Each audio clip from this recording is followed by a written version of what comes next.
Hi, I'm Sam Haskell, Chairman and CEO of the Miss America organization. We've just finished our second night of preliminary competition in our journey toward crowning Miss America 2014.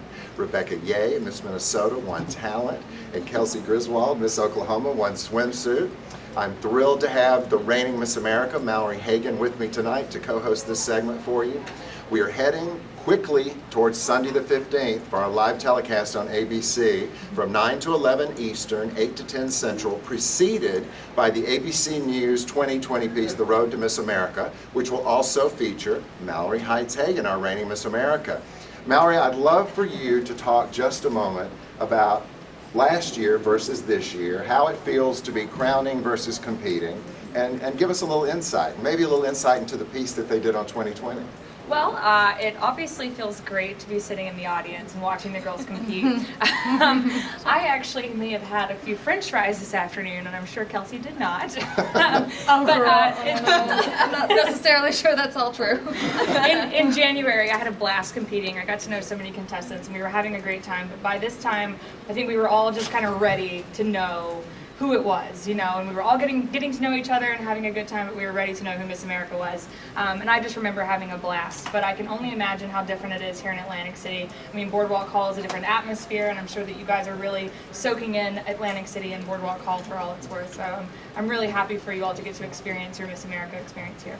What was it like having cameras follow you around for a couple of weeks? It was interesting. If you know me, I'm a very outspoken person, and so to have a microphone on at all times was a bit challenging, I guess you would say. But I had a great time. I love the ABC and 2020 staff. We've gotten to know each other really well, and so it was just really great to have them around and kind of be a little bit of a buffer between me and Karen or me and Marcy, someone else in the room. So it was a lot of fun. That's great. Well, they told me you were awesome, so I'm expecting it to be awesome.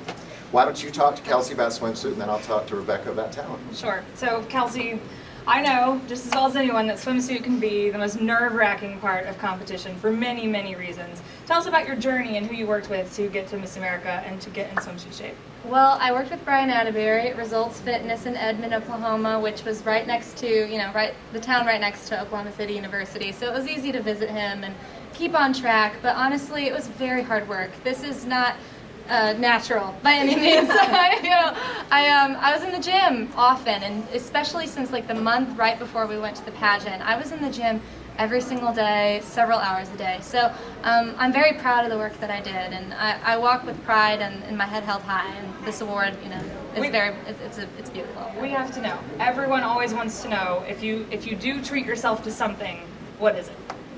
Strawberry cake with chocolate icing. There is literally there's not a question in my mind. I want to make it so badly, but my hotel room does not have an oven, and that is okay with me. I will wait it out. Well, we're very proud of you. Congratulations. Thank you. Congratulations, Kelsey. Thank you so much. So, Rebecca, I have a very good friend from Minnesota who was crowned Miss America playing the violin 25 years ago, Gretchen Carlson. Yes. So tell me about the selection of your piece on the violin, and fill everyone in on your preparation and how long you've been training and how you felt about it tonight. Well, my preparation really started when I was 4 years old.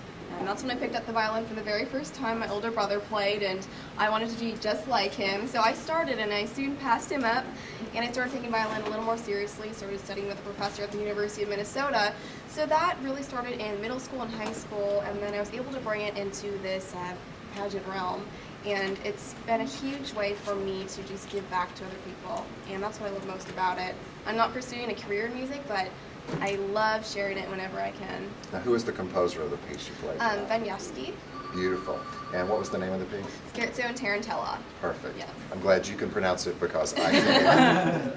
We are so thrilled with both of your wins tonight, and we have preliminaries continuing tomorrow night. We have the Miss America Parade coming up on Saturday night. There are still tickets available. 200,000 people are expected to line the boardwalk to see Miss America Mallory Hagan and the 53 contestants competing for her crown. Mallory, why don't you close out with our sponsors this evening, and then I'll do a final salute off. Sure, absolutely. Speaking of the parade, it's sponsored by a brand new shoe company that just launched last year called Pink and Pepper. And then, of course, we brought on a Miss America by Catalina again for our swimsuit selection. We have a brand new cosmetic line called Rain by Joshua Brands. And then, of course, Joseph Ripkoff is back again. So we'd like to say thank you to all of them for taking care of the Miss America organization. Thank you, Mallory. I'm Sam Haskell, Mallory Hagan, Miss America. and we'll see you later.